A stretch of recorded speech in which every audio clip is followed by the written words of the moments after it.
कारण या ठिकाणी क्रीडा, सांस्कृतिक, सामाजिक सगळ्या प्रकारचे या ठिकाणी खेळ किंवा आज या ठिकाणी डबलबाजीचा सामना यांच्या मनात आला असतं तरी या ठिकाणी ऑर्केस्ट्रा ठेवू शकले असते, पण परमेश्वरापर्यंत जर थेट पोचायचा मार्ग कुठचा असेल तर ते नामस्मरण, आणि ते नामस्मरण आज या ठिकाणी त्यांनी ठेवलेलं आहे. त्यामुळे भजनाची सुरुवात आज माझ्याकडे आलेली आहे. आदल्या वर्षी गेल्या वर्षी नाही, आदल्या वर्षी मला वाटतं उदय पारकर आणि माझी या ठिकाणी डबलबाजी झाली होती आणि मध्ये 1 वर्ष गॅप गेल्याने आज परत समीर कदम माझ्याशी ठेवलात. या मंडळाचे आभार मानावे तेवढे कमी आहेत, कारण समीर कदम म्हटल्यानंतर आज माझ्या सिंधुदुर्गाची शान आहे. म्हणजे गोड गळ्याचे बुवा माझ्या सिंधुदुर्ग जिल्ह्यात अतिशय सुंदर चांगल्या आवाजाचे बुवा जर कोण असतील तर समीर कदम बुवा, त्यांच्यासाठी टाळ्या झाल्या पाहिजे. फक्त आता डबलबाजी म्हटल्यानंतर दोन्ही बुवा एकमेकाला बोलणार, कारण जे 12 रंग आहेत ते दोन्ही बुवांना दाखवायला पाहिजे.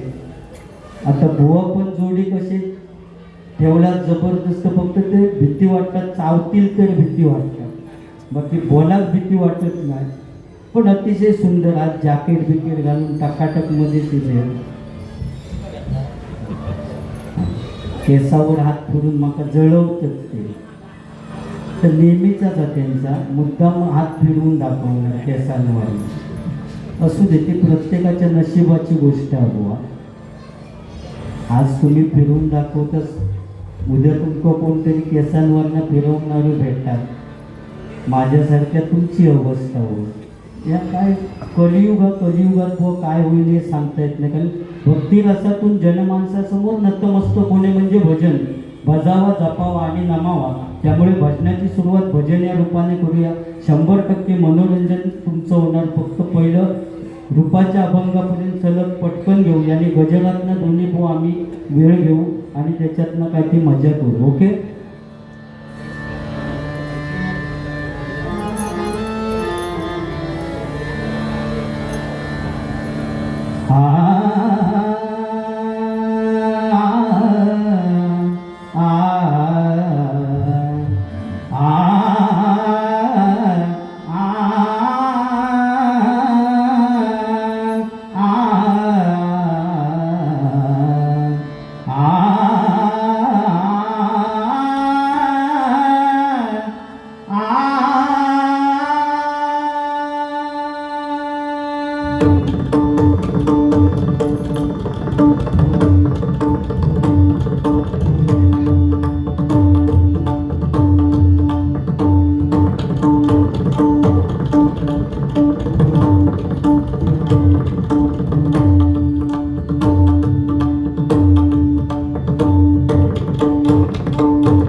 रे